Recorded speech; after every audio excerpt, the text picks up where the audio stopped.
Տավուշի մարզում 4 կետերում իրականացվում են հրդեհաշիջման աշխատանքներ։ Հայաստանում բռնկված հրդեհների հետ կապված իրավիճակը վերահսկելի է, այլ երկրների օգնությանը դիմելու հարց չի քննարկվել։ Այս մասին հայտնել է Հայաստանի ներքին գործերի նախարարության մամուլի խոսնակը։ Խոտածածկ եւ բուսածածկ տարածքի հրդեհ արձանագրվել նաեւ Շիրակի մարզում, որտեղ նույնպես իրականացվում է հրդեհաշիջում։ Ադրբեջանի կողմից հաստատված 23 գերի կա այդ երկրում։ Խորհրդարանում լրագրողների հետ զրույցում ասաց ազգային ժողովի նախագահ Ալեն Սիմոնյանի խոսքով 44-օրյա պատերազմից հետո ունեցել են 200-ի հասնող գերիներ եւ նա վստահ է մի օր գերիների թիվը հասնելու է 0-ի։ Վերադառնալու են բոլորը, այդ թվում նաեւ այն ժամանակվա Ղարաբաղի ղեկավարները, հայտարարել է Սիմոնյանը։ Հապկից դուրս գալու հարց Հայաստանի արտաքին գործերի նախարարության օրակարգում չկա։ Այս մասին ազգային ժողովում լրագրողների հետ ճեպազրույցում ասաց Հայաստանի փոխարտգործնախարար Մնացական Սաֆարյանը։ Հապկի հետ կապված Հայաստանի մասնակցության ձևաչափը հայտարարվել է։ Հայաստանը չի մասնակցում, բայց եւ չի խոչընդոտում որոշումների փաստաթղթերի ընդունմանը։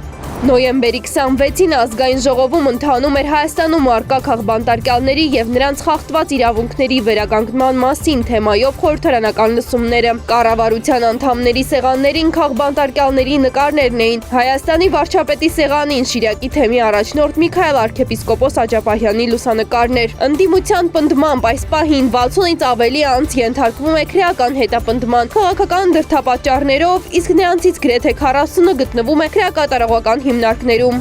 Արման Թաթոյանը Ռոբերտ Քոչարյանին եւ Սերժ Սարգսյանին հորդորում է չմասնակցել 2026 թվականի խորհրդարանական ընտրություններին։ Նրա խոսքով նախկին նախագահների մասնակցությունը ընտրություններին ձեռնտու է Փաշինյանին։ Ադրբեջանի իշխանությունները սկսել են վերաբնակեցնել Լեռնային Ղարաբաղի օկուպացված մայրաքաղաքը։ Ադրբեջանի լրատվամիջոցների հաղորդմամբ Ստեփանակերտի առաջին վերաբնակեցման կապակցությամբ վիճակահանություն է տեղի ունեցել։